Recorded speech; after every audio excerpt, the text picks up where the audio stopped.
Good morning, Quadcopter 101 here, and what I got for you today is a review of the little FY603 SMARTEGG.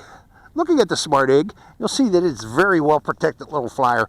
Again, you see these little bumpers on this thing, that tells you right away that it's mainly intended for indoor flying, although I am going to fly it outdoors. But these bumpers are intended to protect it, and it does protect it very well against bumping into lamps and furniture and such. Exception might be on the sides here. I have bumped into walls, and the propeller tips did come in contact a little bit there on the sides there, but front crashes and back crashes is very well protected, along with hitting into the ceiling or bouncing off of the ground.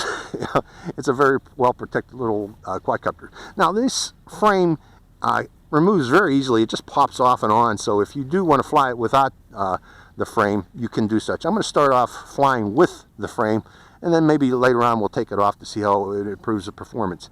Now this little quadcopter, as you can tell, you probably saw my phone there on the controller.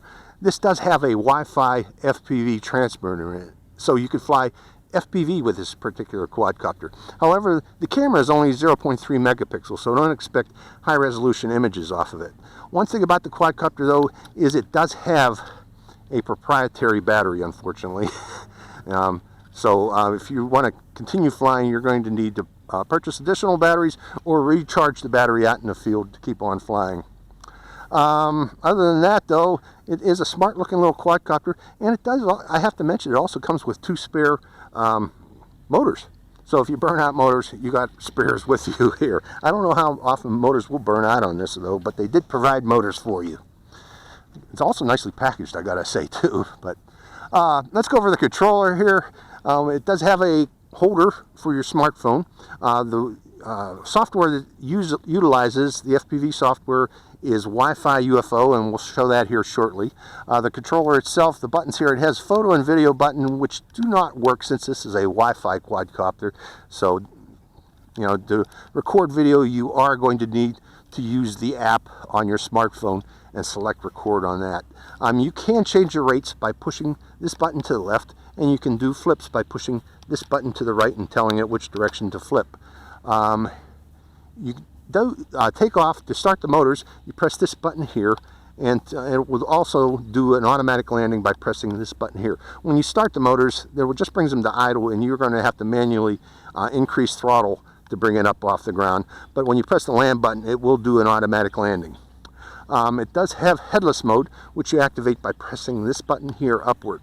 And finally, if you want to do an emergency stop, you bring this throttle down and also press left on this stick here at the same time, such as if you crash and you want to protect the motors. Do an emergency stop to shut those motors by bringing the stick down and pressing this button here to the left. So that's the controller in effect. Let's go into a flight of this quadcopter and show how it performs. Hope you enjoy this flight. Okay, we're ready to go here. If you notice, I got my landing pad back again. I liked it so much I bought one off of Amazon. They're very cheap. I'll include a link here to show you how to do that. But we're in Wi-Fi UFO, and I'm hitting play, and we notice that we do have FPV view. Okay, now we're going to control the quadcopter mainly via the quadcopter and not via the app, so I have the app turned off in terms of controlling it. But to start the motors, I press down on this button here, and to take off, I give it some throttle. And this does have altitude hold, folks, to show you that. Okay, we got a little bit of a breeze. Let's see if I can trim it. Trimming it to the right, to the left, forward, and now we have real hover, pure hover. Okay, so let's fly it around and demonstrate its camera. Mainly, let me start the camera. Starting it now. Camera should be recording. Camera is recording. And let's fly it around a bit. Let's see what type of range we get. We're going to go out a little bit farther, just seeing out to about 20 meters. Since this is a Wi-Fi FPV flyer, I'm not expecting anything dramatic in terms of its ability to record at range. There I am. Let's go around the trees now. Notice how it's maintaining its altitude very well, so you can do maneuverable flying around trees. Let me give it a little more throttle though. Or around obstacles in the house. Excuse me, folks. Turning to the left. And let me try to fly FPV back toward me. I see me, I see me, I see me. Bringing it back and going right overhead. So all in all, you know, mainly intended for indoor flying, especially with that egg, or with the protective cage about it there. So, you know, it's meant to protect it from being bumpy. Let's bring it down a little lower and I'll show you something else here. Here. We'll go back up again. Let me push it down and see if it comes back up again.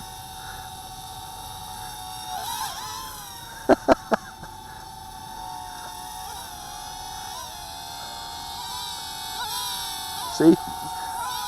So that's the protective screen on it, and it works reasonably well. Going back out again. Let's go up high now and get some video of the area. Going up a little higher, a little higher. Right about there. I still have signal, folks, by the way, and that's wind blowing it back to me. And rotating the area, showing the area in the camera.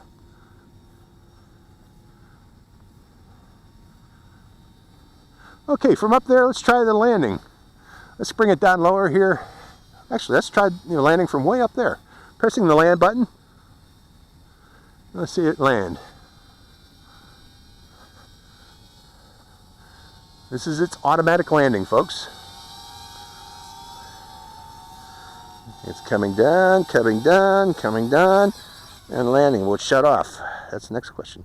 Yes, it does. Okay, we got a video. Let me stop that video. And we'll start the video one more time. And take off again. And it's pointing that direction there, I think. Let's find out where the headless mode direction is. We're going to press headless mode now. Headless mode's activated. Okay, I think that's the headless mode direction. So, forward, backward, right, and left. Headless mode does work. Let's give it some turning. Demonstrate that, pulling back, going back, going back, going back, pushing forward. Okay, let's see if it has one key return. This other button here. Turning headless mode off. No, no one key return. So that's one thing this does not have, is one key return. We'll fly overhead again. So all in all, yeah, if you're looking for a beginner trainer airplane or quadcopter, this is for you. This would work. Very easy to fly, as you can see here. And it has camera, and I think it's under $40, about $37. Very simple, easy to fly airplane, or quadcopter. I'm saying airplane because I just flew an airplane, Atlantic's Train Star, which was pretty darn neat. But this one here, oh, we haven't done flips yet. Maybe I don't have enough power to flip again. Let me turn this camera off so I make sure I can save the video. Now we'll try the flips. No more power for flips, so we're getting low, and yes, I'm seeing blinking on the lights. So we'll see how long flight time we got. We have LVC warning now, as you can see the blinking. So how much flight time will it give before it drops? We'll find out here, folks. Let's do some maneuverable flying with it until it does drop. Higher rate, intermediate rate.